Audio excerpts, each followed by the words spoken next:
क्या हम तैयार हैं इस बदलाव के लिए, या फिर हम केवल शब्दों और भ्रामक कथाओं में खोकर रहते हैं? सच्चा धर्म वही। नमस्कार दोस्तों, आज के हमारे इस मोटिवेशनल मंकी बाबा ब्लॉग में तो दोस्तों आज हम जानेंगे मंकी बाबा से कि असली धर्म क्या है और असली धर्म का उद्देश्य क्या है। तो चलिए आज भगवान श्री कृष्ण की कथा के माध्यम से मंकी बाबा के मुख से सुनेंगे। चलिए शुरू अपने करते हैं। भीतर और समाज में अच्छाई लाने की प्रेरणा देता है, न कि जो हमें सिर्फ किसी कथावाचक के इर्द गिर्द घुमा कर रखते हैं। जब तक हम अपनी वास्तविक जिम्मेदारी को नहीं समझेंगे, तब तक धर्म केवल एक बाहरी आडंबर के रूप में ही रहेगा। कृष्ण की कथा सुनने का असली उद्देश्य यही था कि हम अपने जीवन को उच्चतम नैतिकता और सत्य के मार्ग पर चलाएं।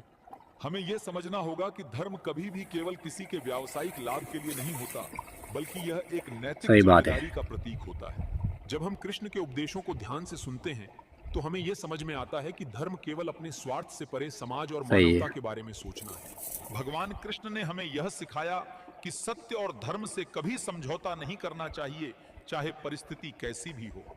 नहीं, वे केवल हमें यह सिखाते हैं कि दूसरों पर विश्वास करो और अपने कर्मों को कृष्ण पर छोड़ दो। क्या यही असली शिक्षा है?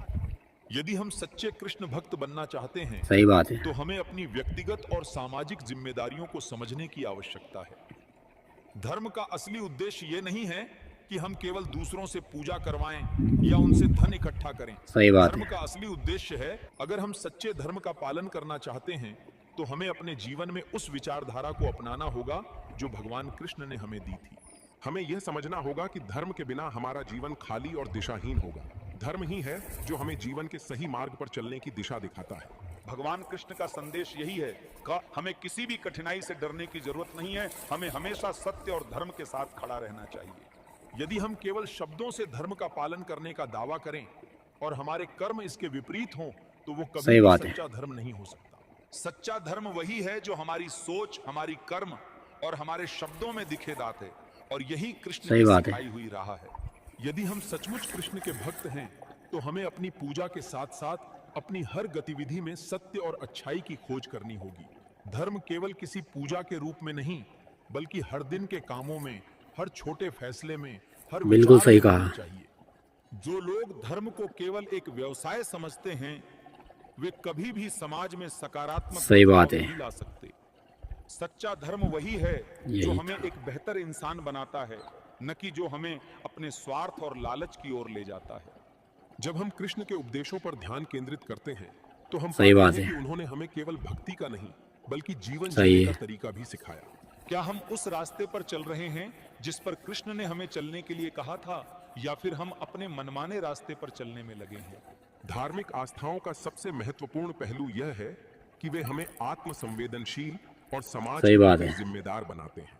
अगर हम सच्चे धार्मिक बनना चाहते हैं, तो हमें पहले अपने भीतर झांकने की जरूरत है और देखना होगा कि क्या हम धर्म के असली अर्थ को समझ रहे हैं। जब तक हम अपने भीतर सुधार नहीं करेंगे, तब तक किसी कथावाचक की कथाओं से हमें कोई वास्तविक लाभ नहीं होगा। धर्म का असली उद्देश्य है हमें अपने भीतर की अच्छाई को बाहर लाना, ताकि हम समाज में सकारात्मक बदलाव ला सकें।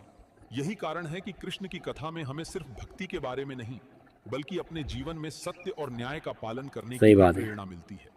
हमें यह समझने की आवश्यकता है कि जब हम सही बात दूसरों है। के भले के लिए काम करते हैं, तब हम वास्तव में कृष्ण की भक्ति कर रहे होते हैं।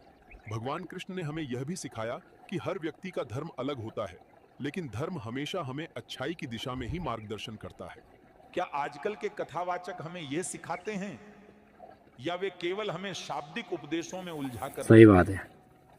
अगर हम सच्चे भक्त बनना चाहते हैं, तो हमें अपने जीवन में कृष्ण के सिद्धांतों को अपनाना होगा, न कि सिर्फ कथाओं में खोकर रह जाना। आजकल का धर्म व्यावसायिक बन चुका है, जहां पर पुण्य और भगवान की पूजा से अधिक महत्व सही बात धन है। का है।